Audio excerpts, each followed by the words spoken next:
आकाशवाणी जम्मू है। संजा आह्ले खबरें च तुंदा स्वागत।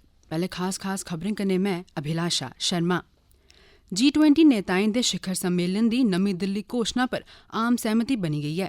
प्रधानमंत्री नरेंद्र मोदी होरें दुनिया भरै दे नेताएं दा आह्वान कीता जे ओह् वैश्विक अविश्वास गी विश्वास च तब्दील करन। केंद्री मंत्री डॉ जितेंद्र सिंह होरें आखेआ जे अज्ज पूरी दुनिया हर किस्मै दे अंतर्राष्ट्रीय साथ सहयोग च भारत गी बरोबर ते इक भ्याल दे तौरा पर दिक्खा करदी ऐ। समूलचे जम्मू कश्मीर च राष्ट्रीय लोक अदालत दे तैह्त विशेष लोक अदालतें दा आयोजन कीता गेआ ते मोरक्को च 7 दी तीव्रता कन्नै आए दे भूचाल च 800 लोकें दी मौत होई गेई ऐ। खबरें दी तफसील कन्नै विजय बजाज। G20 नेताएं दे शिखर सम्मेलन दी नमीं दिल्ली घोषणा पर आम सैह्मति बनी गेई ऐ। प्रधानमंत्री नरेंद्र मोदी होरें इक परोआर नां दे दुए सत्र दे दौरान इस घोषणा गी पारित कीते जाने दी जानकारी दित्ती। उद्घाटन सत्र गी संबोधित करदे होई प्रधानमंत्री होरें घोषणा गी खीरी रूप देने च शामल मंत्रियें, शेरपाएं ते अधिकारियें गी बधाई दित्ती। एह्दे शा पैह्ले G20 दा 18वां शिखर सम्मेलन अज्ज नमीं दिल्ली च शुरू होआ। सम्मेलन च अफ्रीकी संघ गी इस समूह दा स्थाई सदस्य बनाया गेआ ऐ। प्रधानमंत्री नरेंद्र मोदी होरें दुनिया भरै दे नेताएं दा आह्वान कीता ऐ जे ओह् वैश्विक अविश्वास गी विश्वास च तब्दील करने दा कम्म करन ते सदियें परानी चुनौतियें दे हल्ल तुप्पी कड्ढन। अज्ज नमीं दिल्ली च G20 नेताएं दे शिखर सम्मेलन दौरान अपने शुरुआती भाषण च श्री मोदी होरें विश्वास जतांदे होई आखेआ जेकर दुनिया कोविड महामारी गी हराई सकदी ऐ तां ओह् जंग दी वजह करी पैदा होई दी बेयकीनी गी बी खत्म करी सकदी ऐ। अमरीका दे राष्ट्रपति जो बाइडन ते ब्रिटेन दे प्रधानमंत्री ऋषि सुनक हुंदे सने दुनिया भरै दे बड्डे नेताएं दी मौजूदगी च G20 शिखर सम्मेलन दे वन अर्थ यानी इक धरती सरबंधी सत्र गी संबोधित करदे होई प्रधानमंत्री मोदी होरें आखेआ जे एह् सभनें आसेआ दुनिया दी भलाई लेई किट्ठे रलियै अग्गे बधने दा समें ऐ। उनें आखेआ जे अज्ज दुनिया अविश्वास जनेही नमीं चुनौतियें दा सामना करा करदी ऐ ते बड़े मंदे भागें आह्ली गल्ल ऐ जे जंग ने इस बेयकीनी गी होर बधाई दित्ता ऐ। मोदी होरें आखेआ जे एह् मौजूदा समें दी मंग ऐ जे सदियें परानी चुनौतियें दे अज्ज किट्ठे रलियै नमें हल्ल तुप्पी कड्ढे जान। उनें आखेआ जे भावें खुराक ते ईंधन प्रबंधन होऐ, आतंकवाद होऐ, साइबर सुरक्षा होऐ, सेह्त, ऊर्जा जां पानी सरबंधी सुरक्षा होऐ, असेंगी औने आह्ली पीढ़ियें लेई ठोस हल्ल तुप्पने होङन। श्री मोदी होरें आखेआ जे 21वीं सदी दुनिया गी इक नमीं दिशा देने दा महत्वपूर्ण समें ऐ। उनें इब्बी आखेआ जे दुनिया ऐसे समें च जिया करदी ऐ जिसलै सदियें परानी समस्यां नमें हल्ल मंगा करदियां न ते नेह् समें च असेंगी अपनी जिम्मेदारियें गी मानव केंद्रित नज़रिये दे कन्नै तोड़ चाढ़ना होग। मोदी होरें आखेआ जे भारत दी G20 दी प्रधानता देशै दे अंदर ते बाह्र समावेशी भावना दी प्रतीक बनी गेदी ऐ। उनें आखेआ जे G20 भारत च हून आम लोकें दा संगठन बनी गेदा ऐ ते करोड़ां बद्दे भारतवासी एह्दे नै जुड़ी गेदे न। भारत ने अज्ज नमीं दिल्ली च G20 शिखर सम्मेलन च वैश्विक जैविक ईंधन गठबंधन दे शुभारंभ दी घोषणा कीती।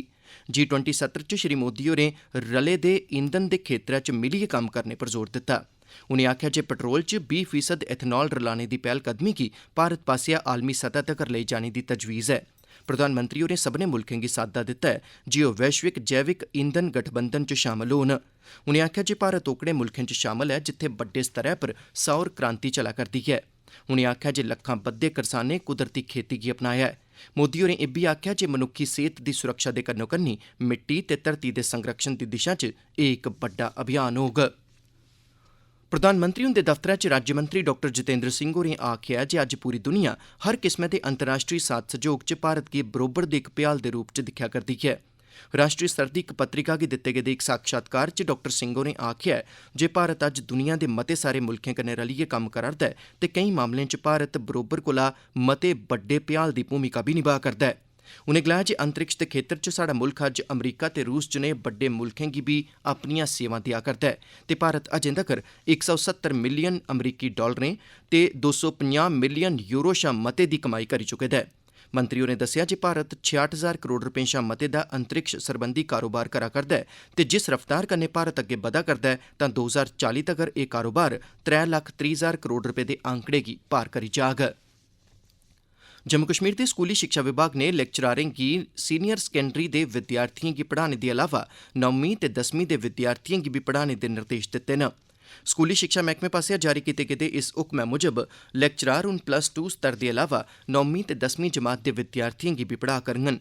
मैह्कमे दे सचिव होरें आखेआ जे एह् निर्देश शिक्षा दे स्तर च सुधार करने लेई जारी कीते गे न तां जे जम्मू कश्मीर दे प्रतिभाशाली विद्यार्थियें गी मैह्कमे दे काबल अध्यापकें दी मदाद कन्नै बेह्तर सिखलाई दित्ती जाई सकै। उआं विद्यार्थियों की पढ़ाई पर सिद्धा असर पाने वाले एक होर मामले च जम्मू कश्मीर ते लद्दाख हाई कोर्ट ने जम्मू कश्मीर स्कूली शिक्षा बोर्ड पास्सेआ स्कूलें च पढ़ाई जाने वाली कताबें गी निर्धारित करने दे हक्कै गी बरकरार रक्खेआ ऐ।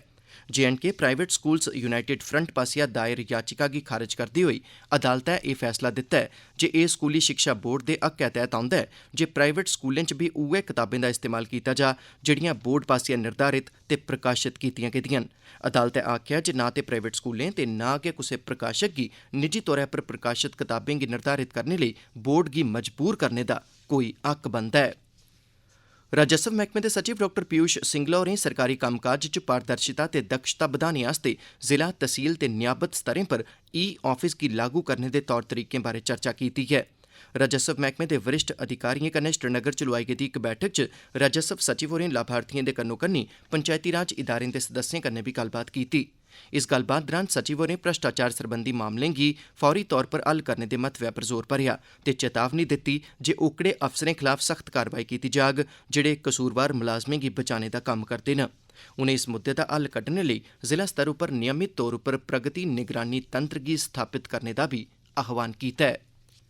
एल्लै जारी भ्रष्टाचार मुक्त सप्ताह अभियान तैह्त किश्तवाड़ जिला प्रशासन ने TRC छात्रू च शकैतें दे नबेड़े सरबंधी इक शिविर दा आयोजन कीता जेदा उद्घाटन किश्तवाड़ दे deputy commissioner doctor Devansh Yadav होरें कीता। इस शिविर च बड़ी बद्ध गिनतरी च लोकें हिस्सा लिया। डिप्टी कमिशनर होरें लोकें दिएं शकैतें गी सुनेआ ते तौले शा तौले उंदा हल कड्ढने दे निर्देश दित्ते। इस मौके पर बक्ख-बक्ख मैह्कमे दे अधिकारी बी उत्थे मौजूद हे। डिप्टी कमिशनर होरें इस मौके लोकें थमां उंदी प्रतिक्रियां भी हासल कीतियां। आकाशवाणी कन्नै गल्ल करदे होई डाक्टर देवांश यादव होरें आखेआ, तो मुझे लगता है इन चीजों की वजह से हमारा जो सारा डेवलपमेंट का इनिशिएटिव है जम्मू कश्मीर सरकार का, उसमें करप्शन के लिए लोगों में अवेयरनेस आएगी कि कैसे उसको खत्म किया जाए।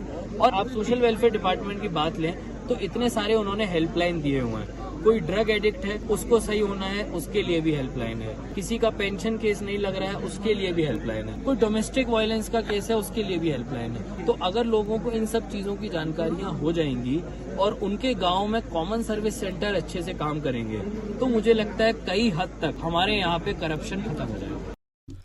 एह खबरां तुस आकाशवाणी जम्मू थमां सुना'रदे हो। बाकी दिएं खबरें कन्नै अभिलाषा शर्मा। त्रिये राष्ट्रीय लोक अदालत तैह्त समूलचे केंद्र शासित प्रदेश जम्मू कश्मीर च विशेष लोक अदालतां लोआईयां गेईयां। 2023 ब'रे लेई राष्ट्रीय लोक अदालत दा उद्घाटन जम्मू कश्मीर ते लद्दाख हाई कोर्ट दे चीफ जस्टिस न्यायाधीश N कोटेश्वर सिंह होरें पुंछ जिला कोर्ट परिसर च कानून सरबंधी माहिरें दी मौजूदगी च कीता।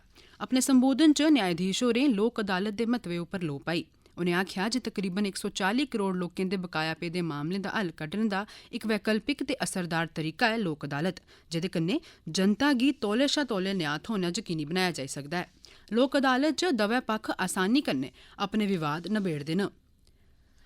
अज्ज सांबा च बी त्री राष्ट्रीय लोक अदालत लोआई गेई, जिसदा उद्घाटन जिला दे सत्र न्यायाधीश यशपाल कोतवाल होरें कीता, जेहड़े सांबा दे जिला कानूनी सेवाएं प्राधिकरण दे चेयरमैन बी हैन। आकाशवाणी संवाददाता सतपाल शर्मा होरें जानकारी दित्ती ऐ जे ब्याहें सरबंधी सिविल ते अपराधिक मामलें गी 4 बैंचें गी पीठ अग्गे पेश कीता गेआ तां जे इंदा हल कड्ढेआ जाई सकै। आकाशवाणी संवाददाता कन्नै गल्ल करदे होई यशपाल कोतवाल होरें आखेआ, लोक अदालत में क्या है वो ट्रेडिशनल वे से हम फैसला नहीं करते हैं। हम दोनों पार्टीज को बैठाते हैं और फिर बेंच में जो मेंबर्स हैं वो उन्हें समझाते हैं कि इस केस में आपकी ये राइट्स हैं और अगर आप इस तरीके से इसमें फैसला करेंगे तो दोनों को अपना हक भी मिलेगा और मेन मुद्दा जो है ये केस जो वो आगे नहीं चलेगा, इसकी कोई अपील नहीं होगी, कोई रिवीजन नहीं होगी। तो इससे क्या होता है, अगर वो दोनों समझ जाते हैं और हमारा जो एक्सपीरियंस है वो बताता है कि कई केसेस जो हमने लोक अदालत में सेटल किए हैं वो दोनों पार्टीज खुशी खुशी से घर जाते हैं और इसमें दोनों पार्टीज की जीत है। तोआईं उधमपुर च भी न्यायाधीश हक नवाज जरगार हुंदी अध्यक्षता च राष्ट्रीय लोक अदालत आयोजित कीती गेई, जेह्दे च कुल 2800 मुकदमे पेश कीते गे, जिंदे च 2339 मामलें दा हल कड्ढेआ गेआ। कठुआ च बी आयोजित लोक अदालत च 1282 मामलें च 772 मामलें दा हल कड्ढेआ गेआ, जेह्दी अध्यक्षता न्यायाधीश अशोक कुमार शबन होरें कीती। अफ्रीकी मुल्ख मोरक्को च कल चिरें रातीं आए दे भूचाल च तकरीबन 800 लोकें दी मौत होई गेई ऐ ते तकरीबन 600 लोक जख्मी होई गेदे न, जिंदे चा केइयें दी हालत गंभीर दस्सी गेई ऐ। हासल रिपोर्टें मूजब मरोने आह्लें दी गिनतरी होर बधी सकदी ऐ। भूचाल दी तीव्रता 7 दस्सी गेई ऐ ते एह् मकामी समें मताबक रातीं 11 बजे आया। इस विनाशकारी भूचाल करी यूनेस्को आसेआ विश्व विरासत घोषित कीती गेदी रेड वॉल ते केई होर ढांचें गी बी नुकसान पुज्जा ऐ। तोआईं प्रधानमंत्री नरेंद्र मोदी होरें कल रातीं मोरक्को च आए दे भूंचाल च लोकें दे मारे जाने पर दुख जताया ऐ ते प्रभावित होए दे परिवारें प्रति संवेदना प्रगट कीती ऐ। उनें जख्मियें दे तौले नरोए होने दी कामना कीती ऐ ते आखेआ जे भारत मुश्कल दी इस घड़ी च मोरक्को गी हर मुमकन मदाद देने लेई तैयार ऐ। जम्मू पुंछ लोक सभा हल्के थमां सांसद जुगल किशोर शर्मा होरें अज्ज आखेआ जे प्रधानमंत्री नरेंद्र मोदी हुंदी अगुवाई आह्ली केंद्र सरकार पासेआ बनाई गेदी सभनें नीतियां आम लोकें दे सशक्तिकरण बक्खी केंद्रित न। सांसद होरें त्रिकुटा नगर जम्मू आह्ले बीजेपी सदर दफ्तर च आम लोकें दिएं दिक्कतें परेशानियें गी सुना करदे हे। इस मौके उनें आखेआ जे भारतीय जनता पार्टी इक ऐसी पार्टी ऐ जेह्ड़ी लगातार आम लोकें दे हितें गी ध्यानै च रखदे होई उनेंगी सशक्त बनाने आह्ली नीतियां तैयार करै करदी ऐ। उनें आखेआ जे इस किस्मै दे शिवरें राएं बी बीजेपी दे नेता मौके पर गै आम लोकें दे मसलें दा हल करोआ करदे न। जम्मू कश्मीर दे अनुसूचित जाति जनजाति ओबीसी विकास निगम ने राष्ट्रीय अल्पसंख्यक वित्त ते विकास निगम नमीं दिल्ली कन्नै रलियै रियासी जिले दे पंचायत सकेत्र च इक जागरूकता शिविर दा आयोजन कीता। इस जागरूकता शिविर च बड़ी बद्ध गिनतरी च अल्पसंख्यक समुदाय दे लोकें ते पंचायती राज इदारें दे सदस्यें हिस्सा लैता, जिस च लोकें गी अल्पसंख्यक समुदाय दे नौजवानें लेई बक्ख-बक्ख योजनाएं बारै जानकारी दित्ती गेई, जेह्ड़ियां राष्ट्रीय अल्पसंख्यक वित्त ते विकास निगम नमीं दिल्ली आसेआ तरतीब देने आह्ली एजेंसी राहें जम्मू कश्मीर च लागू कीतियां जा करदियां न।